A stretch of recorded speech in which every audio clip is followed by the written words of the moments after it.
YouTube, there is no firearms in this video.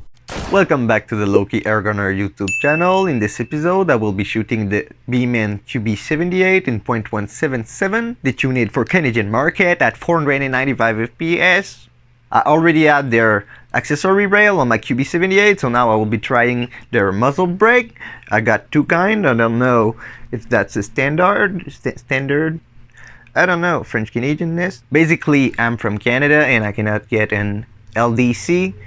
Okay, but yeah, I got two designs. Let's try out today and we will see if it will change the point of impact, accuracy, or whatever. Who knows?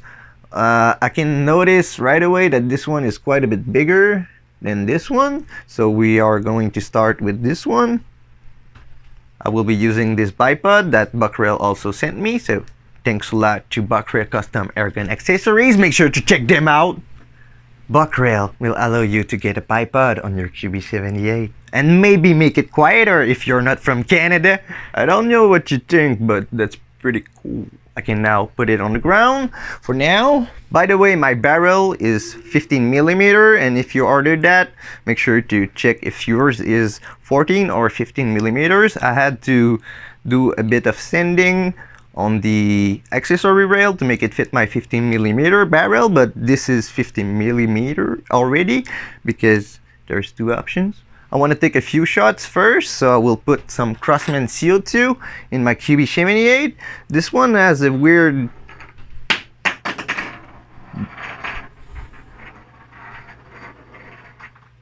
Buckrail products are pretty well made. It just fell on the ground pretty bad and no scratches. Like I was saying, one of my cartridges is not looking right, but I guess I will put it in the front of the QB and it shall not matter too much, hopefully. So let's see at the end, I guess. But yeah, Crosman CO2, Crosman Pelgon oil, and let's do that. They actually sent me three. Is that one a different caliber? I don't think so. This is the good cartridge, aka the not crooked cartridge, going first. Boop. And this is the weird looking one, going second. Spoop. Once it gets tight, just back it off a bit and you should hear it. I did hear it. I don't think you did, but this is now locked. I cannot unscrew it anymore, which means that it worked. I will now dry fire it twice to make sure that the CO2 is running good in there.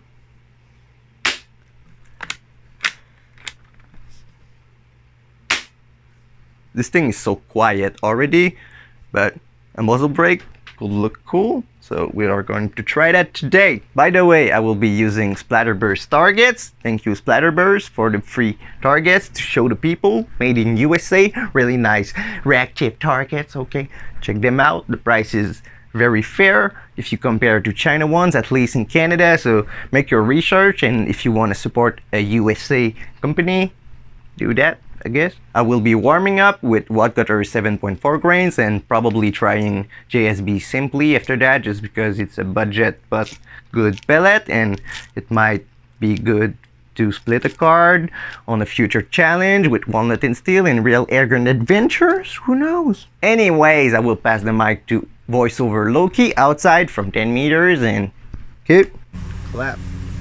Welcome back, voiceover Loki here to tell you that it is and that my neighbor was mowing the grass, so the audio will be pretty bad like the rest of this video. At least it was a pretty good day for some 10-meter testing until I got burned by the sun and my phone almost exploded, but I'm not here to whine about this. I am currently shooting Crosman Wadcutter 7.4 grains, checking my zero on this Tasco 329 by 32mm rimfire scope.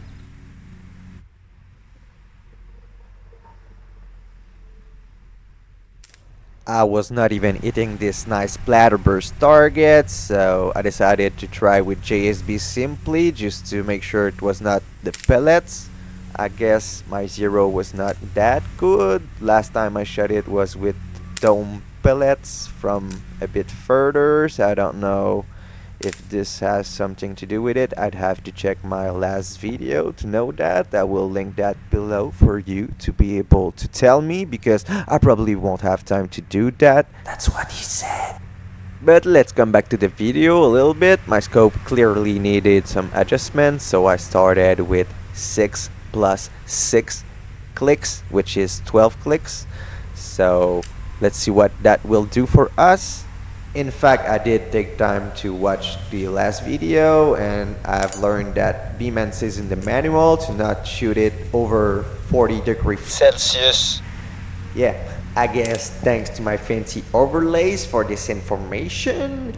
And yeah, what I really wanted to say is that it was shooting a tiny bit high, but not to the right.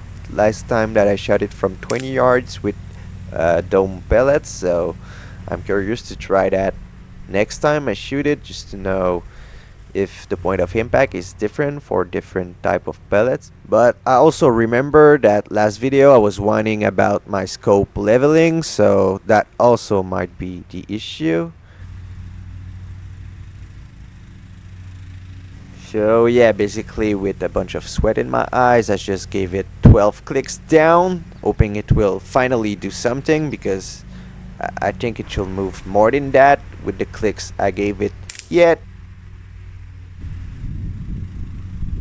I don't know if the scope is problematic or I'm just bad at maths. I guess 24 clicks is 6 inch at 100 yards, so 3 inch at 50, 1.5 at 25, and then I don't want to count anymore.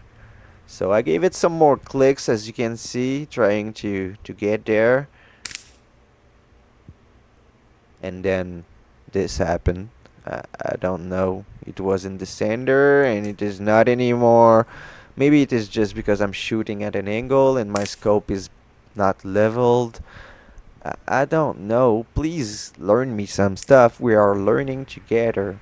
But maybe the scope or the pressure was not good, because it is way too hot to shoot anything, especially a CO2 rifle. But maybe it is only what the Wadcutter's pellet can do, but I believe I got way better results than this from 10 meter in this rifle, so I don't know about that.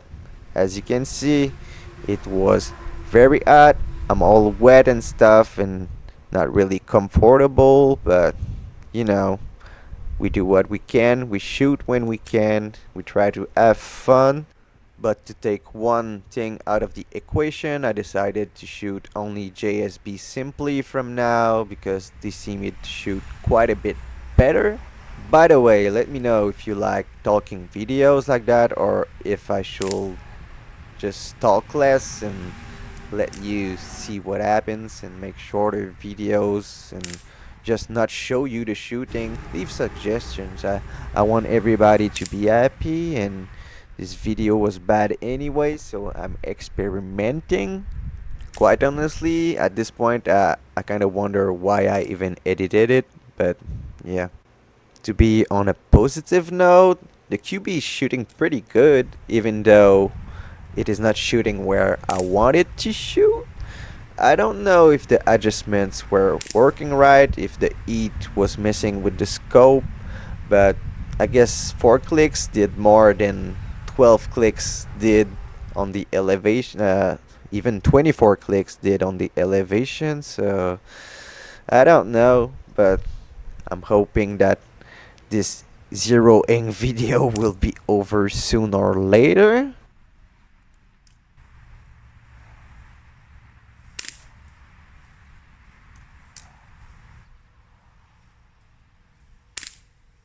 Well, I guess that's close enough. I'm done with the zeroing thing.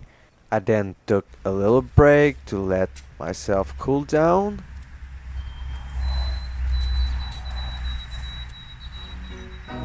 And just as you thought this video could not get any worse, I start a low-key beat that I made 1 or 2 years ago. I don't know, probably 2 years ago. So I started with JSB simply and no muzzle brake, and I had pretty much the best group I shot with the QB this day, honestly.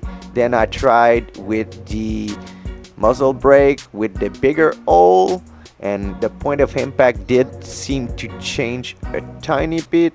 This was not my best group of the day, but still not horrible, but we cannot say it was great for a 10-meter group with match pellets.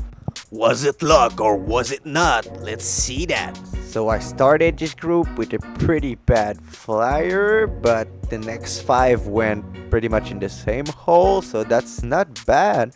I don't know, maybe this test was influenced more by the shooter, because next I got the smaller hole muzzle brake on and it seemed to shoot pretty damn good, and the point of impact was a bit closer than the bigger hole muzzle. I don't know if that has anything to do with that, but once again I believe I start with a pretty bad flyer and then things don't go too well, so I don't know. It was really not a good day to test anything, so I don't want to blame the buck rail muzzle brake for sure. So after further review, my phone just overheated, so I will be shooting off camera from now. But yet I had the best group using nothing. The big muzzle one did not make much of a noise difference, but was shooting decent still. I don't know if that's me that was shooting better, because I was shooting better kinda. I was letting the rifle rested on the bipod while reloading, and was breathing very well at the beginning because I was not very hot, because it's 35°C right now. But yeah, the big muzzle one, the bigger hole, did not seem to perform that good. I don't know. This one did make a small noise difference and not much of a point of impact. This is me. I don't know if this one was me, but I was not letting the rifle rested on the bipod. So yeah, I will try to do better off camera and do a bit of blinking after to empty my QB, because it's way too hot to make a video today, and I will try to get back at you with the results and voiceover low-key maybe, I don't know. So this is what I got using the small O muzzle brake from buck rail.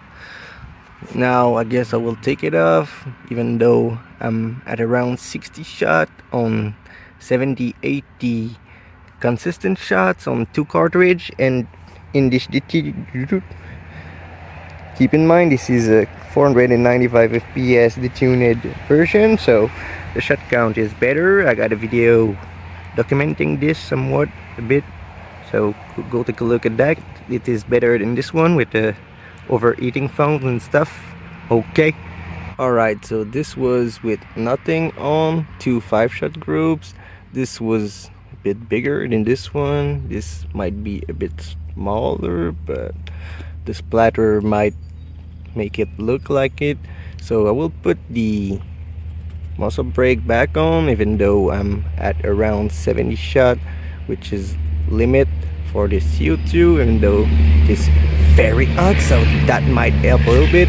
I will do maybe 2 last group and give you an update, and after that I will plink on that to empty it, because I don't think I can unscrew the cap before 120 shots. Quick update, I wanted to put that back and draw another circle there, but I lost the range, so I need to go all the way back there.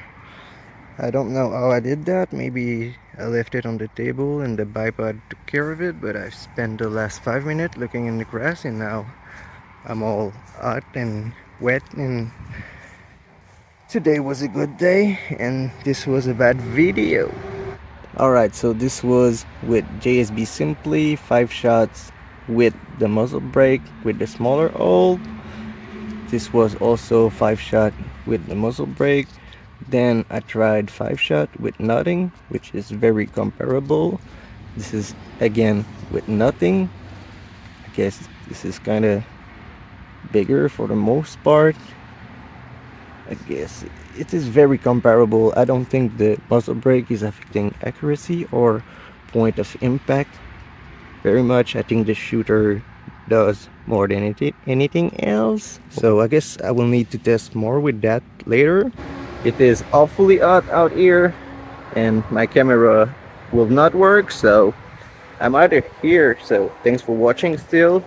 Give a like even though this video was not that good, and I will see y'all in the next one.